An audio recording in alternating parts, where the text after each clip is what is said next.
I remember thinking, if I wanted to stop now, I would have trouble. Don't forget, in 96, when I stopped, there was no information. There was no reaching out and going out on the street and shouting, hey, I've got a cocaine problem. There was none of that. And I just went and sat in a room on my own and just clenched myself or cuddled myself, whatever you want to call it, from the anxiety and the stress I was feeling, and just sat through all these thoughts, all these feelings. I wasn't one of those people who's fortunate enough to go, I've seen the light and it's all good. It weren't like that. And I've had a flicker moment like a month down the line after 30 days of being in full-on anxiety, and then I'd have a moment of rest, and then maybe next month would be 2 days, then next month would be 3 days, and but then it's like that whole cycle of change thing. You don't get into the new life and then till you maintain the behaviour which changes.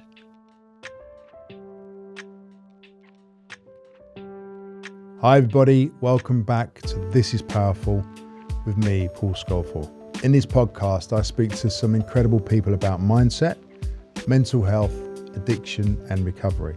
And I share my own journey throughout these conversations. So whether you're on your own path of self-discovery, recovery or transformation, inspired by human stories of mental resilience, or supporting someone who is struggling with addiction, make sure you follow and subscribe to This Is Powerful. There'll be a new episode every Thursday. In these episodes, we will be talking about drug and alcohol misuse, suicide, sexual abuse, and some other heavy topics. So please take care when listening. I'm really excited today. We have the legend DJ Brandon Block, who has been an idol of mine for many years. Brandon Block's name is synonymous with dance floors worldwide, with residencies spanning Marbella, Dubai, Hong Kong, and beyond. His energy behind the decks is as infectious as ever, but his hedonistic reputation is just that of legends. Brandon's current story is now the one of growth and transformation. In this episode, Brandon talks about the highs and lows of fame and how difficult it was to find help in 1996.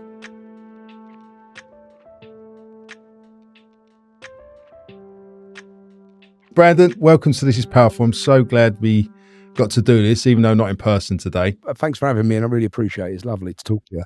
Brandon, can you give us a little bit about where you're originally from and how was your upbringing? I was born in Hackney, moved rapidly to Wembley from there. I grew up in Wembley.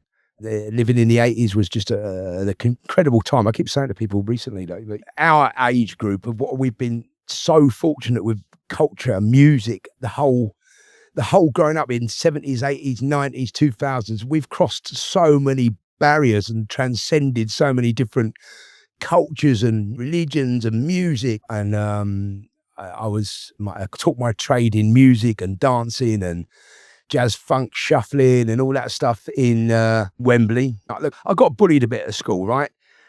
Which I think is probably half of the reason I created the mask that was Brandon the lunatic for all them years. Which I come to realise that it served the purpose. You know, I have no real regrets about it, although, you know, you struggle to find the real you when you live in a mask for so long. But, you know, it happens and you do work and you find your way. Back in the 70s, there was, and I was a Jewish kid in school. Well, I wasn't, it was a couple, but, you know, I was one of them. And there was all the scar stuff, the skinheads and all that. And there was all a bit of this teenage banter going on. Anyway, so he took me out, this Nigerian guy, huge. For me, he was at the time, obviously, because I was like this. And he took me under his wing. He said, come on. He said, look, I can see you're struggling a bit over there. He said, come over with me. And I went, oh, that's very nice of you. And he took me under his blazer into the lunchtime disco, where all the funk and soul and, you know, disco music was going on. And there was a whole group of lads dancing. I was going, look at that dancing. I love it. And then my pal Yemi, who took me under his blazer, turns out that he's the best robotic dancer in the school, right? So I meet all the lads. I start dancing and having that's where my fashion starts. We start with the old soul belts, the Revell college loafers and the Dickie belts and baggy sweatshirts, all this. There was a really cool fashion. So it was like a early disco soul boy stuff. And then from then, our worlds, you know, whoever was bullying, all our worlds started, you know, mixing. And God rest his soul, one of my biggest bullies, it turned out ended up being my best mate for many years, and he took his own life, unfortunately, 4 years ago, which was a very, very big shock. But I mean, our worlds merged through music, and our worlds merged through drugs, I suppose. So musically, I loved the upbringing. I loved so many different styles of music and genres, and the emotion that's attached to all those records. It's one of those fundamental. I think it should be a fundamental human need, because I think you can change any mood with music, can't you? 100%. What was the first record you bought? Do you remember? Yeah, I think it was a couple, but I think the first 12-inch was the Can You Feel Force by The Real Thing, which was, I think, 1977, 78. I'm not sure. I was 11. So, for me, to go and buy a record at 11, I see my best mate, one of my best mates, John Jules, who's, I say he's my mentor. He won't have it, but he was. He used to work in Our Price in Wembley. Oh, amazing. So he managed Our Price, and I think I bought it from there. So Can You Feel the Force? And I think from then it was like that opened the door to my disco collection, and then obviously the local pub is our hub of social networking, right? We grew up in pubs, and pubs were our place of doing pretty much everything. If you grew up in pubs, you grew up in pubs, and you weren't like an occasional, I go to the pub at the weekend, or I go, maybe pop in on a Friday night. If you go to pubs, you go every night of the week, or you go every night of the weekend, because that's where you meet your mates. Well, it's your community, and it's your proper lifestyle. It's where everything happens. Everything, that was our social network, wasn't it? Boozers. And no wonder a lot of us got in trouble. I started DJing in my local pub, and that was like a moment of luck, as we would have it, I think. So I started there. Obviously, we was in the pub. I was 15, 14, DJing. Legend starts right there. There you go. That is glamour. That's the glamorous life. Yeah. That is glamour. It's not now, but it was then. That was a fantastic place to be learning your trade. That's the start of my journey, let's say. And obviously, being in pubs all the time aided and abetted the other thing, the drink. Yeah. So it goes hand in hand, but what a great opportunity to start there, because it's with all your mates, you got like your best crowd as well, haven't you? And you could just work with it and learn your trade. Probably one of the best ways to do it, I would imagine. No, it was an incredible time to have that opportunity and to grow up with that environment, especially with all that soul and disco, and I loved it, mate. When Ibiza came around in 87, and that period for me, so romantic. It's just like I wasn't around in the 60s, but I can imagine it was like a movement like then. Everyone just came together, no matter where you're from or whatever you've done for a living. It was, and it was en masse then. It wasn't like, you say the 60s, Woodstock and stuff like that. And then, the early Glastonburys, and everyone was like-minded then. But there was a lot of division in, 80s and 70s and 80s, just, culturally, racially, everything. There was a lot of division. Music brought that whole thing together. Literally, as you said, it's like a bringing together of everything. It's been an evolution. It's not been a revolution. I can look back and go, you know what? I was very grateful to be part of that. The Space Terrace with Alex, and that first cohort of DJs who lived there and created our mark and did what we did and had the most excellent times ever, and fun and merrymaking and just sheer abandonment of anything normal. It was so. But did you realise at the time, Brandon, like how your name would be banded around the world and how you'd actually become a legend at the time? Did you comprehend that? I think none of us comprehended that was going to happen. I think we all just did what we did because it was happening. We were in the music game. We were DJs, which, who would know the club scene would take off the way it did? There was obviously people wanted to escape from what was going on.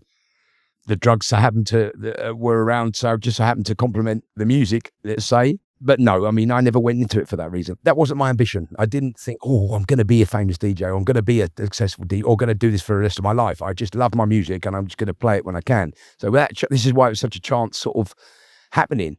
So when it did happen, obviously, we've just got swept away with all the incredible stuff in Clubland and Ibiza and all the trips around the world, which stemmed from that. And then obviously being part of the Space Terrace with Alex, incredible. It was like the best club in the world. And it was, because it was open air. It was the only one. It was like, I still can't compare it to anything to this day even. Those Sundays were just precious.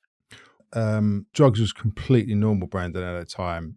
I don't know anyone personally who didn't go through that experience in the rave period or take anything.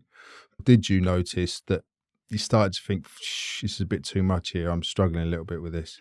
I mean, I don't know how much you know about me, mate, but I was properly, entrenched is the word, in this life, and my behaviours and my drug taking got really bad and quickly. It wasn't like extended over a good few years. I mean, the first, let's say, 8 to 10 years of my using, I got to the stage of maxed out and rock bottom pretty quick. I was taking a lot. Consciously, I probably knew a couple of years before I got really bad that I was in trouble. I remember one morning, because I was taking it for breakfast, mate. I was putting it on my cornflakes and all sorts. I was doing the whole Tony Montana thing, and I was literally that amount. It's ridiculous. When I think about it now, I don't even know how I survived myself. But with me, I get to these moments, and I have these moments. And when I have those moments, things change. But it takes me to get to those moments. And I've done it with smoking. I've done it with drugs. I've done it with other thinking problems, behaviours, all this stuff. Like I put a lot of weight on, so I changed that one morning when it got to that stage of sort of ting, something twists in my head. Maybe the pathways, neural pathways align or something. So I remember thinking, if I wanted to stop now, I would have trouble. There was a moment and I thought I would need help. I don't know where to start to get. Don't forget, in 96, when I stopped, there was no information. There was no reaching out and going out on the street and shouting, hey, I've got a cocaine problem. There was none of that. It was like literally find a way to a meeting, which wasn't even advertised because obviously it was anonymous. And I didn't, I'll tell you more, I didn't follow that route for my journey, let's say, but it worked for a couple of months. And then because my head was so confused and twisted from the amount of gear I took, it was difficult sitting anywhere, not only with the concentration span of a fish, but sitting anywhere for more than 2 minutes was tough. So I found it, and I just went and sat in a room basically after that on my own and just clenched myself or cuddled myself, whatever you want to call it, from the anxiety and the stress I was feeling, and just sat through all these thoughts, all these feelings, all these, crazy thoughts. And in my head was throbbing daily, people, I wasn't one of those people who's fortunate enough to go, I've seen the light and it's all good. It weren't like that. It was hard, really hard. Every single day it was hard, and I've had a flicker moment like a month down the line after 30 days of being in full on anxiety, and then I'd have a moment of rest, and then I'd go straight back in it again the next day. So then maybe next month would be 2 days, then next month would be 3 days, but then it's like that whole cycle of change thing, which is a tool they use in recovery, which I love, and I think it just explains how it works. You don't get into the new life and then till you maintain the behavior which changes. This is why people struggle when you go back in the same environments. It's difficult to make the change because everything's the same. Nothing changes. So you have to make small changes which allow you to... Which is important to say, because a lot of people put the drugs down and drink down and they don't do anything, and then they wonder why they go back on it. It's very important because, it's tough. It's not easy at all. And, you need to make some small changes. And although they're difficult, get someone to help you. Get a therapist, get a coach, get someone who knows that game, and, even go to the drug service and get like a worker to just help you look at those goals to set, because it's tough. I didn't have tools at the time because I wasn't aware of them. Just had enough. And I think it was just had enough. I couldn't carry on the way I was going because not only I wasn't dying quick enough. I knew I was going to go up here. And this is when I told you that moment when I thought, I need help to stop now. But I wasn't prepared to stop because I wasn't ready. And I wasn't prepared to put the work in to find out what to do because it was still too difficult for me. So I just carry on. I got to that stage where I thought, well, my heart's going to give up soon. I had a lot of other illnesses going on as well, physical illnesses, which were just not getting better. And so in the end, what happened was I was just unwell. So you tried the rooms for a minute but couldn't sit still. Then you had that moment. And then how did you find the psychiatrist that helped you? So here's the story, right? My parents got divorced very early, right? Only child. Probably didn't have a great effect on my life. I remember once, I was about 13, I think, and my mum gave me a joint of Sensimilla. And me and my cousin smoked this joint on the way to the under 18s disco, under 16s, I think even. And by the time we got there, we'd had a full whitey. We were like ghosts walking up to this door, like I couldn't even look. And that literally put me off for life. And I think, well, I thought so for life. Well, not for that long. But anyway, so I had that in my head. And then I was at a family wedding and I got drunk and got abusive and got misbehaved and jumped over fences and ripped all this stuff. Because I couldn't understand why my dad, my mum, and my dad's new wife were all getting on. And all happy families. And I mean, well, I'm not. What's going on here? Anyway, so I had this little rebel in me, and my dad took me to the car because my dad was in the fashion industry, and there was all the exhibitions. It was very glamorous, exactly like the DJ world, like you mentioned earlier. I was going to say that resonated with me. So he said, "Come here, get in the car. I'm sorry you're feeling like blah, blah, blah." And he went, "Have this, make you feel better." I was 16, so I've had this, which now I know to be cocaine, and I had this line. I went, I'm not drunk anymore. So that was 16. I'm 16. So I didn't start on my journey till sort of 18. And then obviously around 19, I was offered some and took the same again. And I think, from that, the rest, as they say, is history. But so that was the first introduction to. But how did you get, so the question was, how did you get to meet that psychiatrist that was really in your life and stuff? My dad found him. He just got me a number. He said, "Look, call this number." I think it was the hospital. It wasn't necessarily him personally. But I called the number and I ended up speaking to this gentleman called Dr. William Shanahan, who is still my mentor to this day. Would you believe? 30 years down the line, 35 years down the line. Amazing. He's the head psychiatrist at the Priory now. I still speak to him maybe twice a year just to catch up. He said, "You were the worst I've ever had in my life and still are to this day, right?" And he said, "You never relapsed." He said, which is unheard of. I still get the moments. I'm sure you do. So I occasionally reach out to him and say, "What's happening with me?" Because he knows me. And I suppose for me in that moment, he was being my higher power. At that time, when my most vulnerable moment, he was my saviour. And he did save my life, because if it weren't for him, I don't know if anyone else would have been able to get through to me the way he did, if you get what I mean. Sometimes you just click with people on a different level, don't you? I mean, like in this journey we're on, little nuggets. There might be one little nugget of information, or one person who says something, or one person who winks at you or shakes your hand or says it's all going to be all right. And you go, fuck, you're right. I needed to hear that from you particularly, or needed that little nudge from there. Or, they say that, those little nuggets of change which help the big cogs. And in cognitive therapy, you say to someone, look, Big Ben don't work on its own. You know what I mean? Big Ben don't just turn. You got to turn that clock with the small one, the bigger one, the bigger one, the bigger one, the bigger one, big one. That's how our thinking goes. It's like we smart with these very small thoughts, which can drive us mad, and then we'll go into the big ones, which make us anxious as hell. Or it reverts the other way around. You can make them as happy as possible and make the big changes, How did you get into smart recovery? I was working in the drug and alcohol field for a company in London called Blenheim, who are, I think they were the first community drug project. So it was set up by the community in London to help people navigate their substance misuse. So I worked for them. I actually went to how mad's this? I went to my first CA meeting at the Blenheim project in Portobello when I came out to detox. I was told to go there, right, by Bill Shanahan. He said, "Look, go to this meeting." And I was like, "What is it?" He went, "Just go." That was always an offer at that time, aftercare at the hospital and then go to meetings. So obviously, you do 90 meetings in 90 days, and I get it. I totally get it, because now I work in that game. I know that, roughly speaking, to change a habit can take up to 30, 90 days. And then 10, 12 years down the line, when I'm going to work in the drug service, it's Blenheim. So I started doing that work, and then doing my journey on the project worker. It's called mutual aid. Right, so mutual aid is a number of different models brought together to help you in a journey of recovery, right? And SMART, I learned of SMART when they came to see us, or Blenheim, I think, to say, we introduced this model. It's from America originally. It's a model using CBT or REBT, rational emotive behavioral therapy, which is based on CBT, right? So about rationalizing the behaviors and the emotions attached to the behaviors, which causes our inability to respond, let's say. That's why we react to certain things. So we don't rationalize. And I read the book. I did the training online. I thought, this makes sense to me. God, I just get it. I understood it. I advocated for it. I liked how it worked. Do you remember you used to go in the chemist and they were advertising that, and there were these little books. I got this one on anxiety. It was called Stress, Little Book of Stress.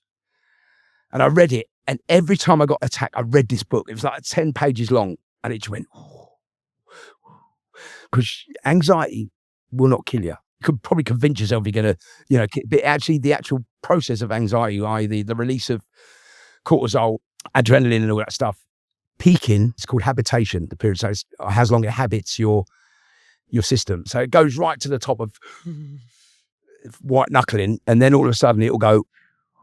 I used to read this book and go, I've calmed down because I think, oh, I'm gonna, you think, oh, this irrational, I'm gonna die. What's going on? I can't face the world ever again. Like whole irrational thinking.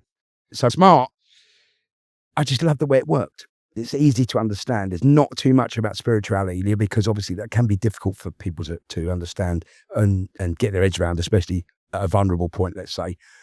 So I just advocated for it. And then we lost touch, and it wasn't, the uptake wasn't great because look, the 12-step fellowship has been going for a long, long time and everyone's the first port of call, which is great. The one thing I think possibly I could have done differently is get the support from the group. But mentally, I wasn't prepared for that at that time. I wasn't in that place of being able to share. And that is a fundamental human need, connection, significance, being part of a team or, a tribe. So that's what helps and that's what works, So I would highly recommend, if anyone's struggling, you need to get to a meeting somewhere. Smart run meetings, they're free meetings and free online. Again, you can get training to become a volunteer for Smart as well. So they train you, it's called Get Smart. And it's just basically going through the handbook. It's so easy to understand. You'll get it. You just read it, go, oh, I get it. I'm very grateful as well. I hadn't relapsed since I started 21 years ago. Good for you, mate. But I think when you go to such a bloody dark place, the worst part for me was just losing my soul. Like I had no idea where I was, and I was stuck in that fucking obsessive thought process of, like, I didn't want to shoot myself in the head or jump out of a window, but I didn't want to wake up. Do you know what? I've spoken to a lot of people about this, obviously. I've never heard anyone say exactly what you've said, same as me. I think I'm going to preempt to what you were saying. What kept you away from using, what kept me away, was the fear of feeling like that again. Yeah, I actually had really good happy moments as a kid, and I could not understand. I remember looking in the mirror and just thinking, what the fuck happened to you? Yeah, same. Where have you been? Like, what happened? But I remember what happened for me was, it was actually in a treatment centre in North London, and I really made a decision to take my life because I thought I've ruined the whole thing. There's no chance of coming back and living that again. And I just had this moment of like, what am I doing? I can't leave my mum. I can't leave this. And then I had this very strange thought of like, well, I can start again. I'm just going to use this and start again. And I think once I made that decision, there's no way I wanted to go back to that. There's absolutely no chance. There's not even, when you look at an old movie like Scarface and stuff, I always used to romanticize and think, oh, that's brilliant, and not see the end when they all die and everything goes wrong. But now in life, I think through doing lots of different programs and different things and learning, like what you've done a lot, I know, you get so far removed from that, it's just not. It's not an option. No. And you know what? I didn't tell you this. The decision, when I finally got to it, was so powerful. So what I realised for me was that the reason it kept me in it was the fear of living without it, the drugs, right? So I knew that I didn't know. It's the uncertainty, isn't it? If I'd stopped doing that, that's my whole life. I've stopped. What's going to happen? It was like, how do I live? I mean, all these questions at the back of your mind going, how's that even going to work? And even who are you? Because it's a personality you build up. You don't know. Exactly. I said the mask we had. I mean, I was the lunatic doing more drugs than anyone in the world. I've got 2 weeks to live, by the way. I didn't want to give it. He said, if you go out this building today, I don't know if your heart's going to give up like now. You take so much bloody gear. So exactly right. What you just said, it's like, how do I do this? How can I possibly function without this whole environment? And then I was sitting in the hospital waiting for all these painkillers and waiting for the benzos and the diazepam to help me with all everything, sleep, not sleeping, sleeping pills, everything I could possibly get, alongside all the other stuff. It was like, Mr. Block, can you please fuck off? Our cupboards are empty. Go. You know, with this prescription's like this long, mate. I went, I'll just add to it. So he goes, so I'm sitting there rocking backwards and forwards and I'm in pain, obviously. I'm absolutely excruciating pain. I'm going, I can't live like. And then all of a sudden, I don't know if you have those moments with complete clarity, complete calm, clarity, no cortisol, no anxiety, no stress, just those present moments when you go, and you don't think about anything. It's just there. I had one of those, and I think it's probably my saving moment because it came to me while I was in the hospital, and all that stress just left me for that one particular moment. I took a deep breath and I go, I can do this. And at that moment, I said to myself, I've had enough. And in that clarity moment, I said I had enough. So the decision was so powerful at that time. It went dink. I felt my brain clunk. It went like, I'm letting go of that anxiety now. That whole thing's gone. Let go. Whatever happens. So powerful. So powerful. So what happens now happens. Just, you just learn to live with it. Whatever happens, whatever comes, whatever goes, whatever, blah, blah, blah, blah, blah. All these questions, you go, just stop thinking. Just let it. You've made the decision and now you've let go of that. You go, yeah. But then obviously, then you got to do the work. Then it's like, that don't just change like that at all. No, but you change. I described it like this, that I was surfing, like I was on a surfboard, but I was facing the wrong fucking way going out to sea, wondering why life was tough. And then finally that decision for me was like turning it the right way and going, oh, that's where I'm going. Yes, let's go with it. That's a good analogy, mate. Surfing. It's like you're struggling so much to get to somewhere you're never going to get to. You can't fight through the 100-footer. You can't fight through the tsunami of thoughts that are going for this way. You got to go, I can't fight anymore. I just can't. And then when you get going, the tide turns you the right way and you go, I'm bodyboarding now, mate. Here we go. Get them cocktails ready. I'm on the beach in a minute. Oh, sorry. Get the mocktails ready. I'm on the beach. Exactly, yeah. For our listeners, I think it's really important to say, like, when you're DJing now, what is it like compared to the last few months of when you was playing before you threw the towel in? Well, you know what? This is another thing that's happened, another moment on the journey of discovery. So way back when I first went into the clinic and the detox, and I was there for 3 weeks, and I got told, listen, you got to change your friends. You ain't better play music. And I said, fuck off. I said, what? Where does this all come from? I said, I've just come here to stop drugs. And he went, well, it's not that easy. I said, well, I ain't going to take drugs again. So whatever happens, no, I'm not going to stop DJing. No, I'm not going to stop seeing my friends. And no, I'm not going to move out the area and go and live in the Swiss mountaintop. I'm just going to do my thing, get on with it. And I'm going back to Ibiza to DJ, which I did the next year. Clean, right? Here's a moment. This is when I knew the decision was held strong. There was a club in Birmingham I used to play at. And between the DJ box, and I was there, I was not concerned about ever being tempted because, as you said, that decision was so powerful. There's no way I wanted to go back to where I was, ever. Not even for a little dabble. It was too scary, right? And at the back of the DJ box, there was this little corridor, and at the back of the corridor was a toilet. So I'm DJing, I need to go to the toilet. I've walked in, there's a line on the top of the cistern or whatever. I've looked at it, the door's shut, and I thought, if you're going to do it, no one's going to know.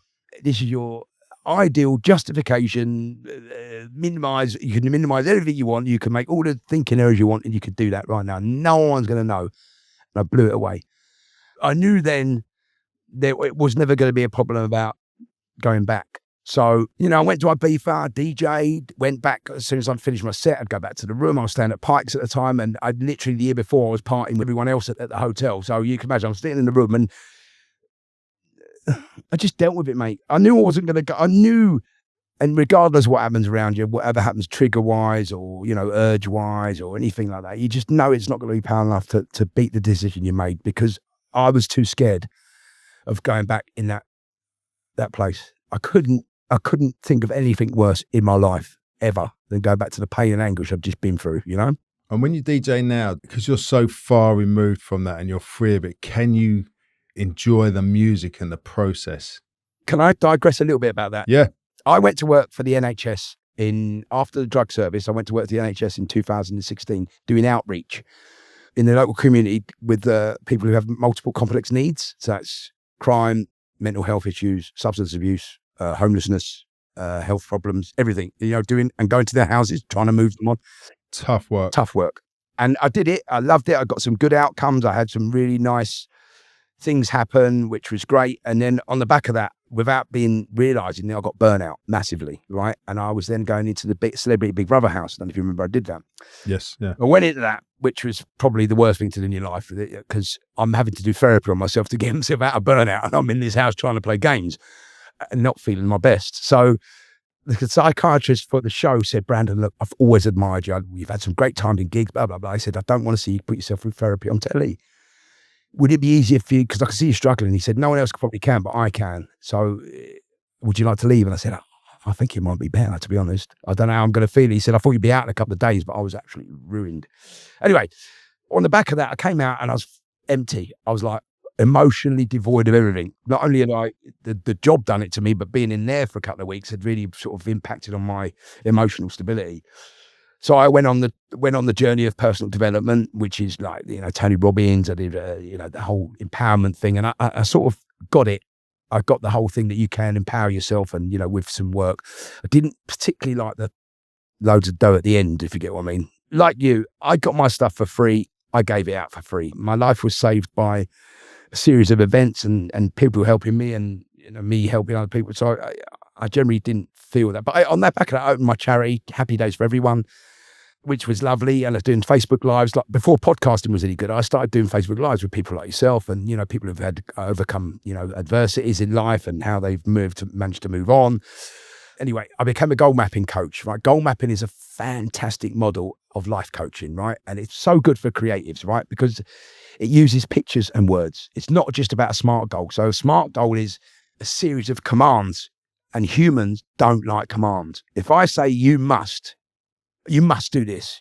You must go and brush your teeth. Fuck off. Do you want to do? The little child going, nee. So I call him Muttley.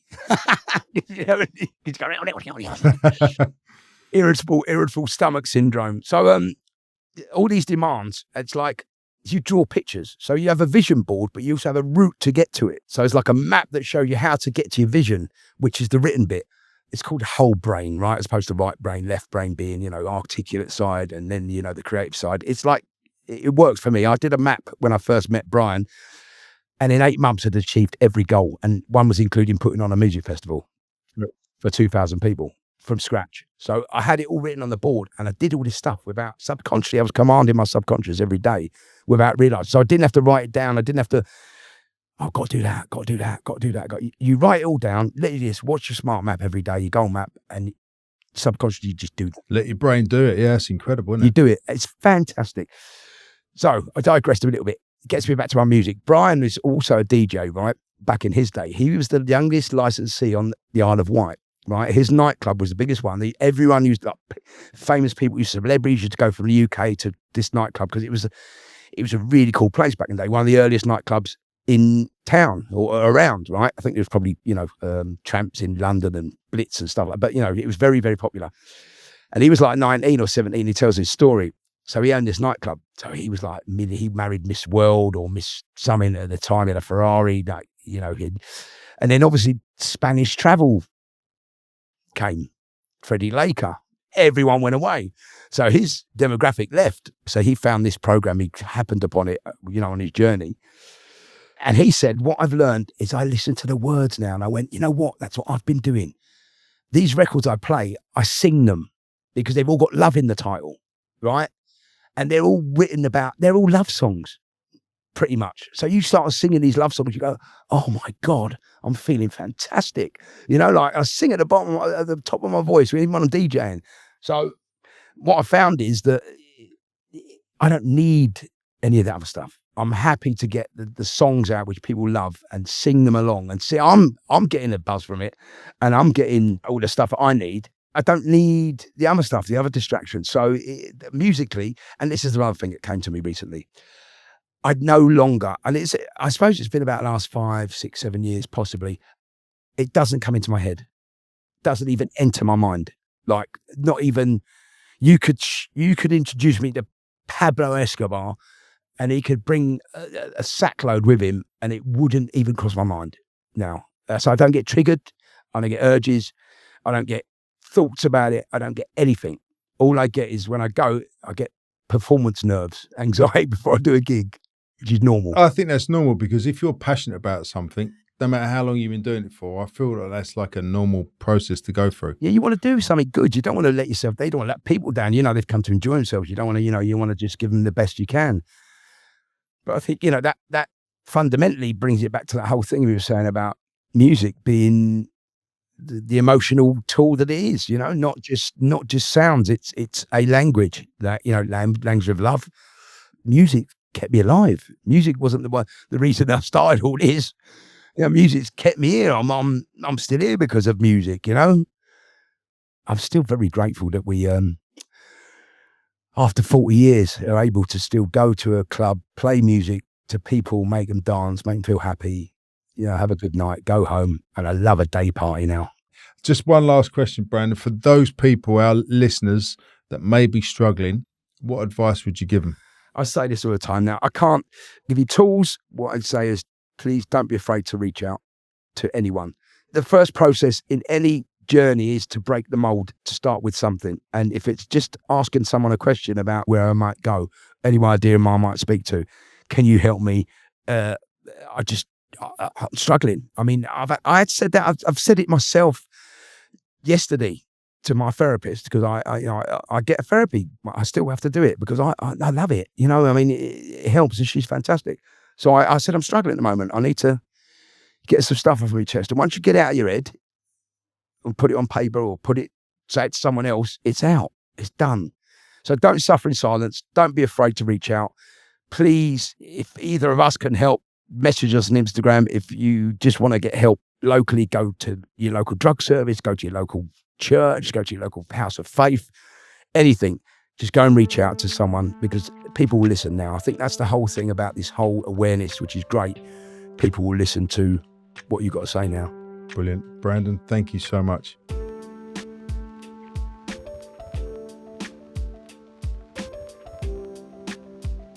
This is Powerful is brought to you by Stride Foundation. If you or someone you know is struggling with addiction, please head over to www.stridefoundation.com, where you can find links to resources that may help. You can also donate. Please make a donation. It will help us bring to you more episodes. Please rate, follow, and subscribe to the show. Why? This will help the algorithm make us more visible to others who need help. And share this podcast with your family, friends. Head over to social media at Paul Scolfort and at this_is_powerful. You'll get to see what's coming up and you can get in touch with us because I love hearing about you. Thank you also to my beautiful wife, Dr. Federica Amati, the best producer, Shannon Delrich, to Ebba Long, who does all the hard work in the background. Thank you also to Ria Musa and the rest of the team.